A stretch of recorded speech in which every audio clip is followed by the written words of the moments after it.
it's Liz Yuille from Old Stables Crafts. Thank you very much for joining me again today. Today is a special day for two reasons. A, I'm back from on stage. B, later today I will be drawing the name of the person who has won the Stamparatus that I've been giving away for the last couple of weeks. But of course it also counts or is the start of a new week, and therefore I've got new projects for you. So this is the project that I'm going to show you today. It's sort of monochrome and sort of not. So it's basically white on white with gold. I've seen quite a few cards that are this similar sort of feel, and I thought I'd give one a go. So I'm using the Peaceful Boughs bundle, so I'm using the stamp set but only for the sentiment, and then I'm using lots of die cuts. There are a lot of die cuts and I haven't used them all, so I've used the two fir cones and the two smaller boughs. The large bough I haven't used the cutouts for the fir cones, and I haven't used either of the labels, but they are there as well. Now clearly I'm basically using Whisper White card. I have got both the thick and the thin because I prefer the thin for stamping and the thick for card bases, so that's why I've used both. And I've also used the thin for the die cuts.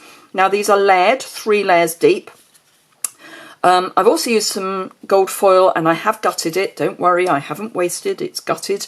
Then I've used some of the gorgeous shimmer ribbon, the gold shimmer ribbon from the Christmas Time is Here bundle.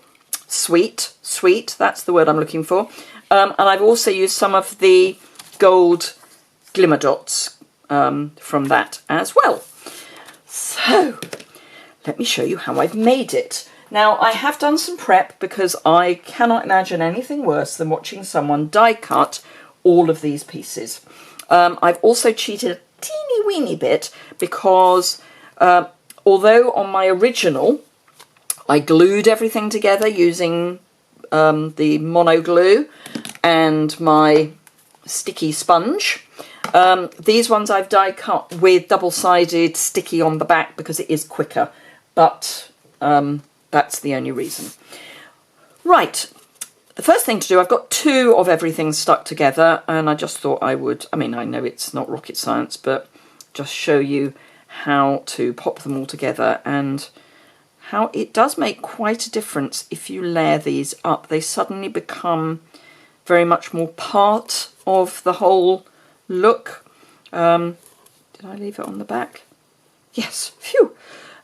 Suddenly had a panic that I haven't got double-sided sticky on the bottom of all of these, because trust me, you really don't want to see me sticking these down with glue. That really does take a while.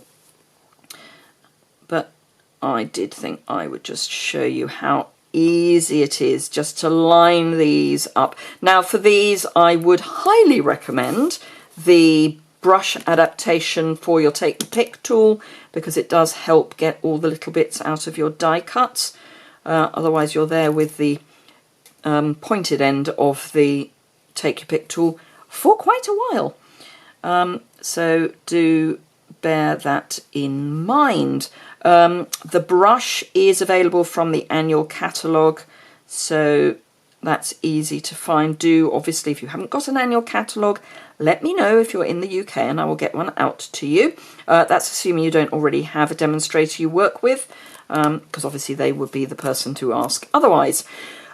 If you want to purchase from me, then just use the link below, and I have listed everything that I've used below as well. Everything is also over on my website, and there's a link through to that as well, and it goes straight through to this post, so it makes it really easy to see all the close-ups and those sorts of things. Right, so those are the bits ready to go. Those are almost straight as well, or not. So there's my gold, and as you can see I have gutted it. I'm just going to move it away purely because it is a bit bright. Because I'm going to be heat embossing Buddy, and particularly doing it on white, you really do not want stray embossing powder anywhere. Now I will be honest, I managed to stamp this crooked the first time, so I'm going to line up my card on the grid paper and try and imagine the lines going across the page so I get this straight. And unfortunately it won't be until I've put the embossing powder on that I'll have any clue as to whether or not it's straight. Fingers crossed. Yay! I think we won. Yes, it's straight. Hoorah! Now I do like to give these things a double coat, just in case. And then a flick to get any excess off. And that looks pretty good to go. Pop the lid back on. Always a plan to put your lid back on before you start actually wafting a heat gun around, because otherwise you will find that, I say you will, you could find that you end up melting the embossing powder in your tub. I've never done it myself, but I have seen someone doing a demonstration in a shop where it went horribly wrong. And it was one of those sort of train wreck moments where you could see it happening and there was nothing you could do. So heat up your heat gun and blast. And of course I'm using my trusty cheese board because it does help to reflect the heat back. It also protects your work surface, particularly if you're using your dining room table.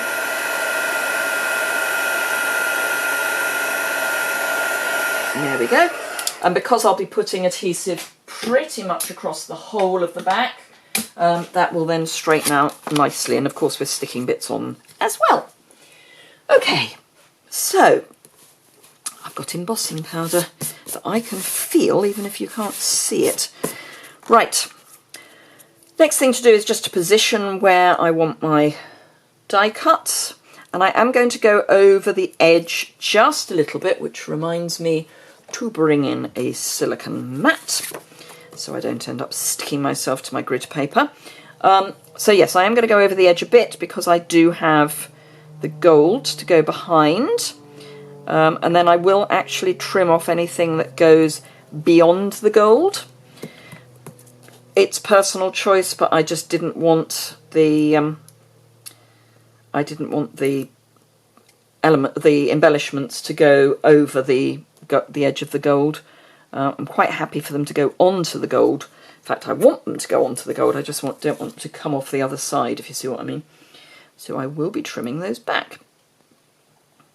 So, as I say, I'm just using the double-sided adhesive because it is quicker for you guys if I do that.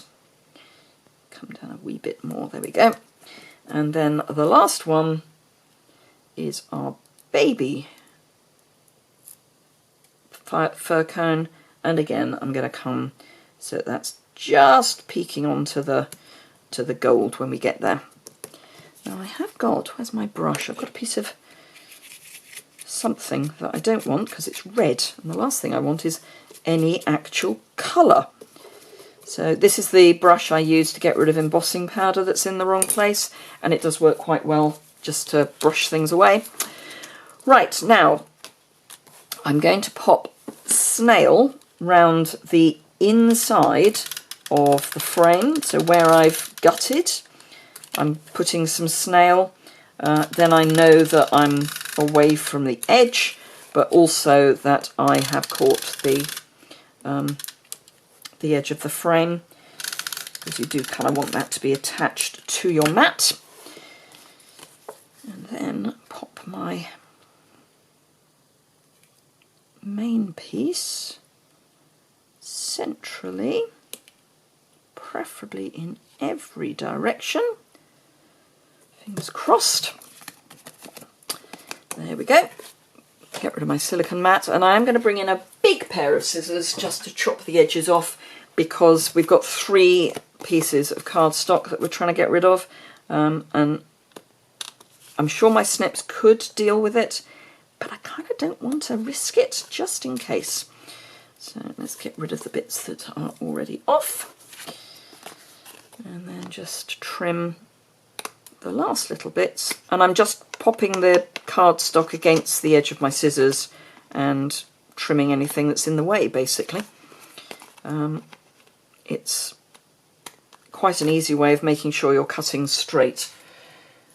Just clean the edge of those scissors off and pop those away. And there we have our basic piece. So that's going to need to go onto a card blank. This is just a half sheet of A4 scored down the middle. Now do remember that all the measurements will be over on my blog, so if you... Ooh, that's not straight. I think we'll be getting that straight. It's going to annoy me. So I'm just going to trim the tiniest, weeniest bit off. Yeah, I can see now it definitely isn't straight. And it's not straight by that much.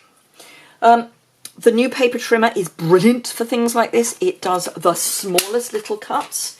If you saw my swap videos last week, you will have seen that one of my swaps had tiny pieces of coloured cardstock stuck down the edge as a feature. So yeah, I couldn't have done it with most paper trimmers. So right, just some mono glue on the back. So mostly on the back of the gold, but I will just add a wee bit on the back of the white as well. Always a plan to stick it on the right way up.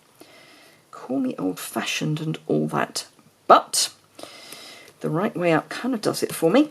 And then I like to turn over and then smooth down, pop the lid, whoops, pop the lid back on my adhesive. And that way, if I've got any gubbins on my hands, it won't transfer to the front of the card. Now, I didn't really like this space here, which is why I thought some of the nice shimmer ribbon that we've got, which is this lovely, what is it, 3/8 of an inch? No, 1/4 of an inch wide. So quite a lot of our ribbons are quite wide. And if you just want a little bit, then it's perfect. If you've got the 1/4 inch. I just want the smallest little bow. And yes, I do my what I call my Auntie Betty bow, which is 2 loops tied together. It just means you get a nice little bow that you can adjust really easily. So trim one end, trim the other end, get rid of the waste. And by doing the bow while it's still attached to the ribbon, the reel means you only use what you need. So there's a little saver for you. And then I'm just going to pick up a glue dot. Now the back of this I'm just going to fold up because the glue dot is actually too big for the back of my knot because it is a tiny bow. And then I'm just going to pop that in the corner there. And then at the bottom I'm going to add some, I want the other, there it is, the other head. I'm just going to add some of the beautiful little glitter dots, but preferably without a piece of white attaching itself. There we go. So I'm going to have, yes, one there. That covers up that kind of corner quite nicely. And then one just there. And then one. Now do be careful that you go underneath your dot and don't split the 2 bits in half. You don't want to split it. And there we go. So there are our 2 cards. Very simple, but I think it's one of those simple but effective jobs. I hope you enjoyed that. If you did, please give it a thumbs up. Do remember to subscribe if you don't already do so. Please, if you're in the UK and would like to place an order, I would be thrilled if you would choose to order through me. There is a host code below and a link to my store. If you use the host code when you order, you get free product as a thank you. You also get, anyone who orders from me will get a thank you card and a thank you gift. And I send those out kind of beginning to middle of the following month. Thank you very much indeed for watching. I was going to say something else. Oh yes, do remember I will be drawing the winner for the Stamparatus later today. So keep your fingers crossed. Thanks a lot.